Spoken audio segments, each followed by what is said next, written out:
Bismillahirrahmanirrahim. Assalamualaikum warahmatullahi wabarakatuh. Perkenalkan, nama saya Mirnawati dari kelas FM 18C. Pada kesempatan kali ini, izinkan saya memaparkan sedikit materi mengenai seminar manajemen keuangan dari kelompok 1 sampai dengan 8. Nah, pada kelompok 1 ini terdapat materi mengenai manajemen modal kerja, di mana manajemen modal kerja merupakan suatu pengelolaan investasi perusahaan dalam aset jangka pendek atau current asset, yang berarti bagaimana mengelola investasi dalam aktiva lancar perusahaan. Menurut Bambang Rianto tahun 1995, mengemukakan modal kerja dapat dibagi menjadi 3 konsep, yaitu konsep kuantitatif, kualitatif, dan fungsional. Adapun menurut W.B. Taylor dan Bambang Rianto tahun 1995, modal kerja digolongkan dalam beberapa jenis. Yang pertama itu modal kerja permanen atau permanent working capital, di mana modal kerja permanen yaitu modal kerja yang ada pada perusahaan untuk dapat menjalankan fungsinya. Modal kerja ini dibagi menjadi 2, yaitu modal kerja primer dan modal kerja normal. Adapun yang kedua yaitu modal kerja variabel atau variable working capital, di mana yaitu modal kerja yang jumlahnya berubah-ubah sesuai dengan perubahan keadaan. Modal kerja ini terdiri dari modal kerja musiman, modal kerja siklus, dan modal kerja darurat. Baik, selanjutnya materi yang kedua yaitu manajemen piutang dan kredit. Adapun piutang merupakan salah satu unsur dari aktiva lancar dalam neraca perusahaan yang timbul akibat adanya penjualan barang dan jasa atau pemberian kredit terhadap debitur yang pembayarannya pada umumnya diberikan dalam tempo 30 hari sampai dengan 90 hari. Adapun kebijakan penetapan kredit, yang pertama itu standar kredit, ada 5 jenis kelayakan. Yang pertama itu karakter, capacity, kapital, collateral, dan condition. Adapun yang kedua yaitu syarat kredit, dan yang ketiga kebijakan penagihan. Nah, selanjutnya yaitu faktor-faktor yang mempengaruhi besarnya investasi terhadap piutang. Menurut Bambang Rianto, faktor dapat mempengaruhi piutang yang pertama itu volume penjualan kredit, yang kedua syarat pembayaran penjualan, yang ketiga ketentuan tentang pembatasan kredit, yang keempat kebijakan dalam penagihan piutang, dan yang terakhir itu penilaian risiko kredit dalam penyaringan pelanggan. Yang pertama itu karakter, yang kedua itu capacity, yang ketiga itu kapital, yang keempat collateral, dan yang kelima itu condition. Nah, pencegahan risiko kredit dapat pula dilakukan dengan cara sebagai berikut. Yang pertama, mencari informasi tentang mental atau kepribadian. Yang kedua, mencari informasi tentang kemampuan keuangan. Yang ketiga, mencari informasi tentang jalannya perusahaan. Yang keempat, menetapkan kebijakan setahap demi setahap. Yang kelima, membatasi jumlah piutang. Adapun perputaran piutang dalam anggaran pengumpulan piutang yaitu piutang sebagai bagian dari modal kerja, maka keadaannya akan selalu berputar. Selanjutnya, materi yang ketiga yaitu manajemen persediaan, di mana persediaan merupakan unsur yang paling efektif dalam operasi perusahaan dagang dan perusahaan industri serta perusahaan jasa. Tanpa adanya persediaan, para pengusaha akan dihadapkan pada keadaan bahwa perusahaan pada suatu waktu tidak akan memenuhi keinginan para pelanggannya, sehingga kontinuitas perusahaan dapat terganggu karena sumber utama pendapatan perusahaan berasal dari penjualan persediaan. Ini berarti perusahaan akan kehilangan kesempatan untuk memperoleh keuntungan yang seharusnya didapatkan. Jenis-jenis persediaan berdasarkan jenis dan posisi barang terdiri dari persediaan bahan baku, persediaan komponen-komponen rakitan, persediaan bahan pembantu atau penolong, persediaan barang setengah jadi, persediaan barang jadi, sedangkan berdasarkan fungsinya dapat dibedakan atas batch stock atau lot size inventory, load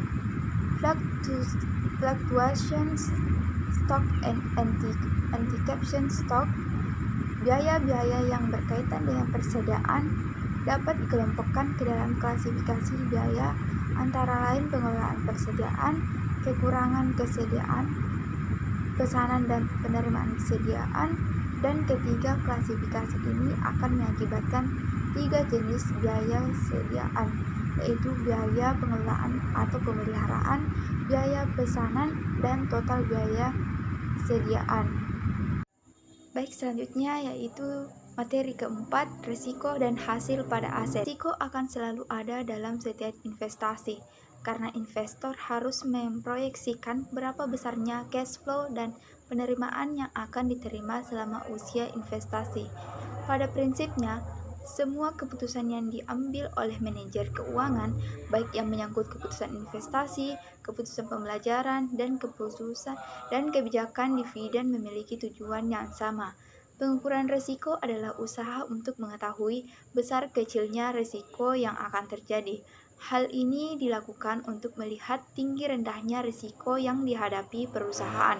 Kemudian bisa melihat dampak dari risiko tersebut kinerja perusahaan, sekaligus bisa melakukan profitalisasi risiko yang mana yang paling relevan. Portofolio adalah sekumpulan investasi baik berupa aset real ataupun aset real maupun aset keuangan atau financial asset. Pada bagian ini, pengertian portofolio menunjukkan kesempatan investasi pada aset keuangan seperti saham biasa, saham preferen, obligasi perusahaan, surat berharga yang dikeluarkan oleh pemerintah. CAM adalah sebuah model yang menggambarkan hubungan antara risiko dan return yang diharapkan. Model ini digunakan dalam penilaian harga sekuritas. Model ini menyatakan secara tegas bahwa ada hubungan yang positif dan linear antara tingkat keuangan yang layak dengan risiko. Selanjutnya materi yang kelima yaitu rasio keuangan, di mana rasio keuangan adalah salah satu metode analisis keuangan yang digunakan sebagai indikator penilaian perkembangan perusahaan dengan mengambil data dan laporan keuangan selama periode akuntansi sehingga dapat diketahui kinerja maksimum keuangan perusahaan. Selain itu, terdapat 2 jenis metode perbandingan keuangan, yaitu metode common size dan metode analisis time series atau forecasting. Sedangkan analisis DuPont yaitu merujuk pada suatu kerangka kerja yang digunakan dalam menganalisis kinerja fundamental perusahaan.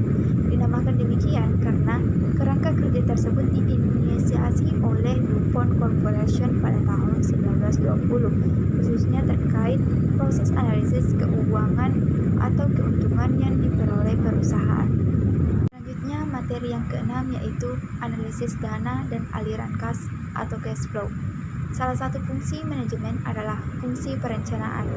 Bagi manajer keuangan, fungsi perencanaan ini berarti bahwa ia harus melakukan perencanaan keuangan, analisis sumber dan penggunaan dana atau sering juga disebut dengan analisis aliran dana, merupakan alat analisis finansial yang digunakan untuk mengetahui dari mana dana didapatkan dan untuk apa dana itu dibelanjakan. Analisis arus kas adalah metode untuk memeriksa kondisi keuangan perusahaan. Bisa dikatakan analisis arus kas adalah semacam studi tentang pergerakan uang tunai yang masuk dan keluar melalui bisnis yang disebut dengan anggaran kas atau kas budget. Selanjutnya materi yang ketujuh yaitu penganggaran modal, di mana penganggaran modal atau capital budgeting adalah keseluruhan proses mulai dari perencanaan sampai dengan pengambilan keputusan untuk pengeluaran sejumlah dana atau investasi, di mana jangka waktu kembalinya dana tersebut melebihi waktu 1 tahun. Keputusan investasi merupakan keputusan terhadap aktiva yang dikelola perusahaan. Keputusan investasi berpengaruh secara langsung terhadap besarnya rentabilitas investasi dan aliran kas perusahaan di masa-masa yang akan datang. Tujuan keputusan investasi adalah memperoleh tingkat keuntungan yang tinggi dengan tingkat risiko terendah atau tertentu. Adapun penentuan investasi awal suatu proyek, dalam penentuan investasi dalam suatu proyek ini terdapat beberapa tujuan dimulainya sebuah proyek, dan proyek tersebut dapat diklasifikasikan sebagai berikut. Yang pertama, perawakan bisnis, yang kedua, ekspansi ke produk dan pasar baru. Yang ketiga, ekspansi ke produk dan pasar yang sudah ada. Yang keempat, penelitian dan pengembangan. Yang kelima, kontrak jangka panjang. Dan yang keenam, proyek keamanan dan lingkungan. Sehingga penganggaran modal atau capital budgeting adalah bisa dikatakan bahwa sangatlah penting dalam menentukan alur kas, investasi, dan penanaman saham. Di mana bila perhitungan atau keputusan untuk pengambilan penganggaran modal tepat, maka keuntungan bagi perusahaan akan meningkat sesuai dengan perhitungan, dan sangat penting bagi manajer keuangan untuk sangat berhati-hati dalam mengambil keputusan dengan keadaan keuangan suatu perusahaan. Materi yang kedelapan yaitu biaya modal dan struktur modal, di mana biaya modal atau cost of capital adalah biaya real yang dikeluarkan oleh perusahaan dalam memperoleh data untuk mendanai investasi atau operasional perusahaan. Bisa berasal dari piutang, saham, dan laba yang ditahan. Besarnya biaya modal ini dimaksudkan untuk mengetahui berapa besarnya biaya real yang dikeluarkan perusahaan dalam memperoleh dana yang diperlukan. Konsep biaya modal ini untuk menunjukkan tingkat penggunaan modal perusahaan. Biaya ini diukur dengan rate of return dan investasi dengan asuransi yang dimiliki dalam perusahaan. Dalam memperoleh modal harus membayar biaya seperti pembayaran bunga, dividen, dan pembayaran angsuran pokok. Struktur modal ialah pertimbangan atau perbandingan pada dana jangka panjang perusahaan yang didapat ditunjuk oleh perbandingan piutang jangka panjang dengan modal sendiri. Perusahaan bisa memiliki dua sumber dana, yaitu internal perusahaan dan eksternal perusahaan. Sumber internal berasal dari modal saham atau laba ditahan, sedangkan dana eksternal berasal dari hutang. Perusahaan yang bisa memenuhi kebutuhan dana dan internal bisa dibilang cukup baik, karena perusahaan ini bisa memaksimalkan nilai perusahaannya. Perusahaan yang mempengaruhi biaya dari pihak eksternal dapat meningkatkan risiko perusahaan menjadi ketergantungan. Baik, mungkin itu saja yang bisa saya sampaikan. Lebih dan kurangnya mohon dimaafkan. Billahi fisabilil haq, fastabiqul khairat. Assalamualaikum warahmatullahi wabarakatuh.